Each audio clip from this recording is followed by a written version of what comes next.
정보보호 협정에 대해 보고드리고자 합니다. 먼저 미 대선 결과와 향후 대응 방안에 관해 보고드리겠습니다. 근본 미 대선은 향후 4년간 미국의 운명과 국제사회의 외교안보 지형을 결정짓는 중요한 선거일 뿐만 아니라 우리 한반도에 미칠 영향도 상당한 만큼 각별한 관심 속에서 대비해 왔습니다. 자료 1쪽입니다. 근본 선거 결과 민주당 클린턴 후보와 공화당 트럼프 후보 간 치열한 경합 끝에 우리 시간 지난 11월 9일 오후 트럼프 후보가 당선에 필요한 선거인단 과반수 이상을 확보하여 제45대 미국 대통령에 당선되었습니다. 트럼프 후보의 승리는 플로리다 등 핵심 경합주와 오하이오 등 소위 러스트벨트 지역에서의 승리에 따른 것으로서 세계화 추세에서 소외되었다고 느끼는 다수 미국인들의 불만과 변화에 대한 기대를 반영한 결과로 평가됩니다. 11월 8일 선거 직후 11월 10일 오바마 대통령과 트럼프 당선인이 회동한 데 이어서 11월 11일 마이크 펜스 부통령 당선인을 인수위원장으로 하는 인수위 지도부 구성이 발표되었습니다.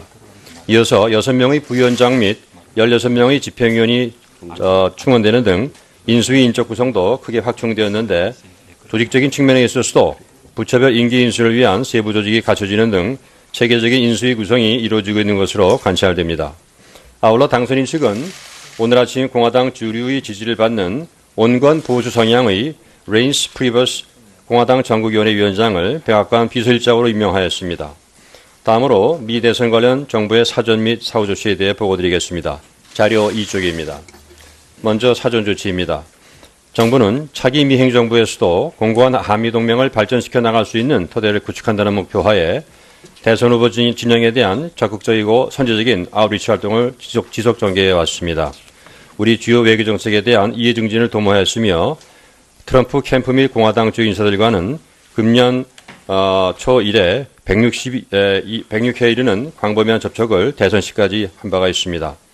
저 역시 국무장관 후보의 하나로 거론되는 리차드 하스 미국 외교협회 회장이라든가 국가안보보좌관 후보로 꼽히는 마이크 로저스 인수위 국가안보팀장, 또 전 헤리티지재단 이사장이었던 에드윈 풀러 인수위 선임고문 등 트럼프 당선인 측 주요 인사들과의 개별 면담을 통해서 차기 행정부에서의 한미동맹 강화 필요성에 대한 미 주야의 지지를 확인한 바가 있습니다. 특히 풀러 선임고문은 저와의 면담에서 트럼프 후보 당선 시 한미동맹이 공고히 발전할 것이라는 메시지를 전달해 왔습니다. 다음으로 대선 이후 조치사항입니다. 대선 직후 우리 대통령과 트럼프 당선인 간 전화통화, 또 우리 대통령이 트럼프 당선인 앞 축전 발송 등의 조치를 시행한 바가 있습니다. 지난 11월 10일 오전 10시경 10여 분간 실시된 전화통화는 우리 대통령과 미국 대통령 당선인 간 통화로는 역대 가장 빠른 약 17시간 내 성사된 것이며 우리나라는 당선 후 첫 24시간 이내 통화가 이루어진 9개국 중 하나였습니다. 통화 시 박근혜 대통령과 트럼프 당선인은 한미동맹의 전략적 중요성에 대한 공감대를 확인하였고 특히 트럼프 당선인은 강력한 대북 억제력 유지 강화와 한미 공조에 있어 한국과 100% 함께할 것이며 북한의 불안정성으로부터 방어를 위해 우리와 굳건하고 강력히 협력하고자 한다고 언급하였습니다. 아울러 대선 직후 주미대사관을 통해 국무장관 후보 중 한 명인 존 볼튼 전 유엔 대사 등을 접촉하는 등 인수위와 입각 거론 인사와의 접촉을 더욱 강화해 나가고 있습니다. 앞으로 다양한 교류 및 분야별 협의체와 각계의 대미 창구를 활용해서 신행정부 출범 이후 정책 방향 설정 과정에서 선제적이고 능동적인 대응을 해나가는 등 인수위 관련 추가적인 조치를 시행해 나갈 예정입니다. 다음으로 주요 분야별 정책 전망과 대응 방향입니다. 자료 3쪽입니다.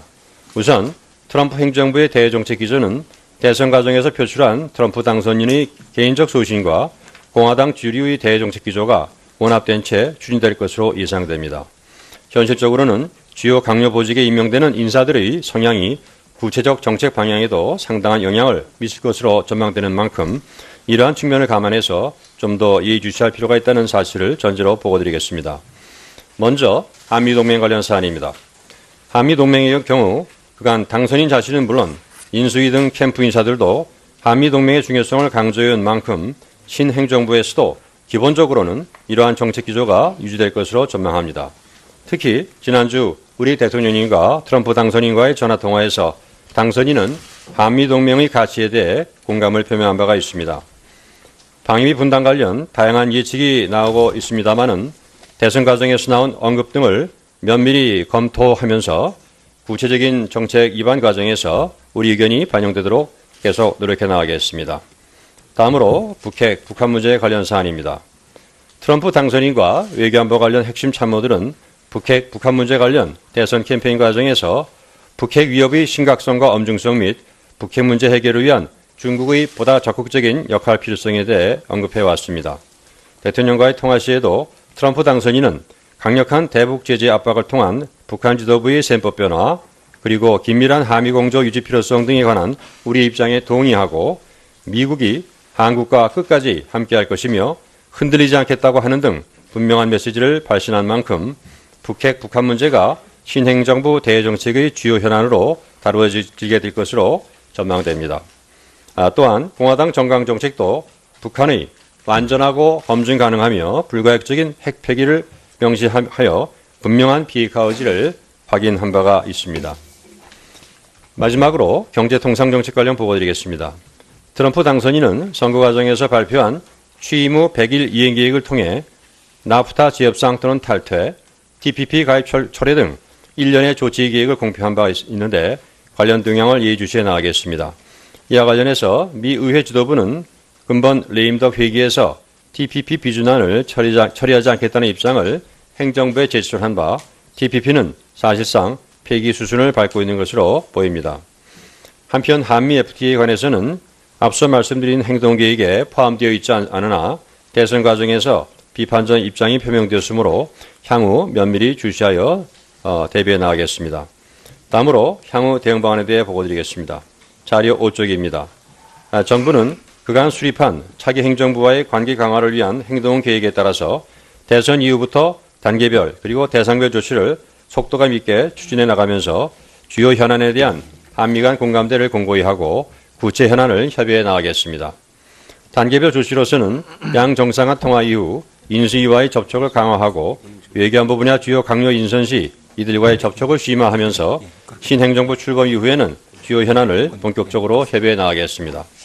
대상별로는 인수위 측뿐만 아니라 새로이 구성된 상하원 의원, 주요 공화당 측 싱크탱크 등 민간 연구기관, 대미 투자기업과 재계 등을 적극적으로 접촉하여 나가겠습니다. 분야별로는 국가는 한미동맹 지속의 중요성에 대한 확고한 인식이 정착되도록 하고 북핵 문제와 관련해서도 북한 도발 대응, 대북 제재 압박 강화, 북한 문제의 총체적 접근, 대중 견인 등과 관련해서 인수위 측과 긴밀히 협의해 나가겠습니다.